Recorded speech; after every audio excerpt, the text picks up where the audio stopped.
Baker from Goa by Lucio Rodriguez. This is a pen portrait of a traditional Goan village baker who still has an important place in his society. Our elders are often heard reminiscing nostalgically about those good old Portuguese days, the Portuguese and their famous loaves of bread. Those eaters of loaves might have vanished, but the makers are still there.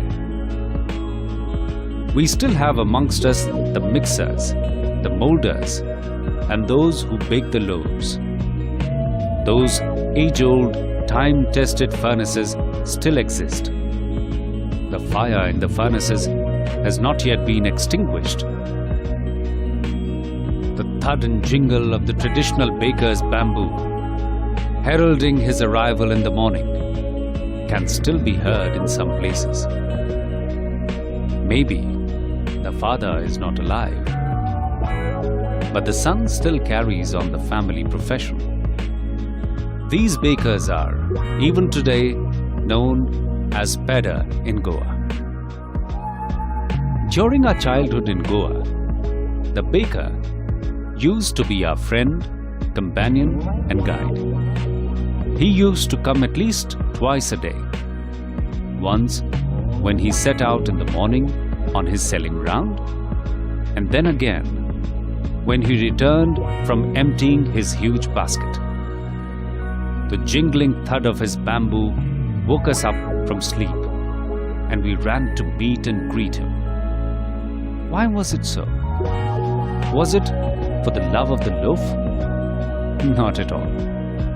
The loaves were brought by some Pasquine or Bastine, the maid-servant of the house. What we longed for were those bread bangles, which we chose carefully. Sometimes it was sweet bread of special make.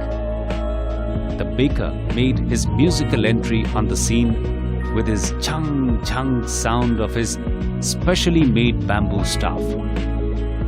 One hand supported the basket on his head, and the other banged the bamboo on the ground.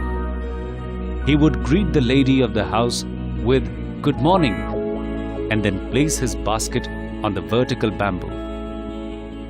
We kids would be pushed aside with a mild rebuke, and the loaves would be delivered to the servant. But we would not give up. We would climb a bench or the parapet and peep into the basket somehow. I can still recall the typical fragrance of those loaves. Loaves for the elders and the bangles for the children. Then we did not even care to brush our teeth or wash our mouths properly. And why should we? Who would take the trouble of plucking the mango leaf for the toothbrush? And why was it necessary at all? The tiger never brushed his teeth. Hot tea could wash and clean up everything so nicely after all. Marriage gifts are meaningless without the sweet bread known as the bowl. Just as a party or a feast loses its charm without bread.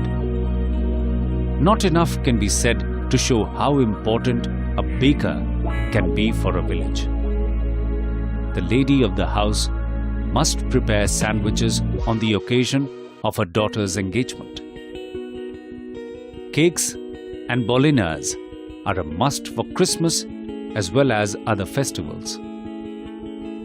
Thus, the presence of the baker's furnace in the village is absolutely essential. The baker or bread seller of those days had a peculiar dress known as the kabai. It was a single-piece long frock reaching down to the knees. In our childhood, we saw bakers wearing a shirt and trousers, which were shorter than full-length ones and longer than half pants.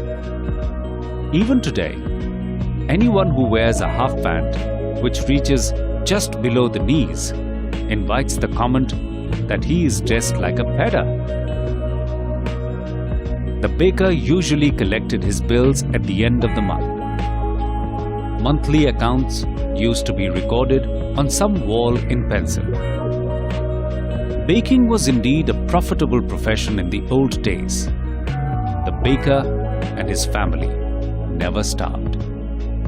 He, his family, and his servants always looked